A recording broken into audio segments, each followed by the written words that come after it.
Already ನಮ್ಮ ಪೊಲೀಸರನ್ನ ಅಲ್ಲಿ ನಿಯೋಜನೆ ಮಾಡಲಾಗಿದೆ. ಆದರೆ ಅವ್ರ ಕುಟುಂಬಸ್ಥರು ಆಲ್ರೆಡಿ ಮಿಲಿಟ್ರಿಯಲ್ಲಿರೋದ್ರಿಂದ ಅವರಿಗೂ ಕೂಡ ಈ ಸೂಕ್ಷ್ಮತೆಗಳು ಅರಿವಿದೆ. ಹಾಗಾಗಿ ಅವರು ಇಲ್ಲ ಸರ್ ನಾವು ಕೇರ್ಫುಲ್ ಆಗಿರ್ತೀವಿ ಅಂತ ಹೇಳಿದ್ದಾರೆ.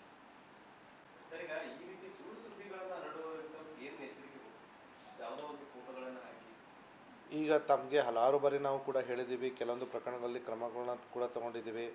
ಅದು FIR ಮಾಡಿ ಅರೆಸ್ಟ್ ಮಾಡಿರೋದಿರ್ಬೋದು, ಮತ್ತು ಮುನ್ನೆಚ್ಚರಿಕಾ ಕ್ರಮವಾಗಿ ಪ್ರತಿಬಂಧಕ ಕಾಯ್ದೆ ಅಡಿಯಲ್ಲಿ ಒಂದು ಕೇಸನ್ನು ಬುಕ್ ಕೂಡ ಮಾಡಿರ್ಬೋದು.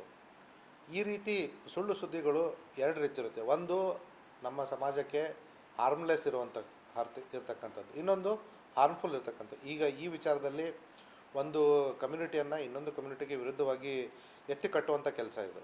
ಸೊ ಇಂಥ ಪ್ರಕರಣಗಳಲ್ಲಿ ನಾವು ಪೊಲೀಸರು 100% FIR ಮಾಡ್ತೀವಿ.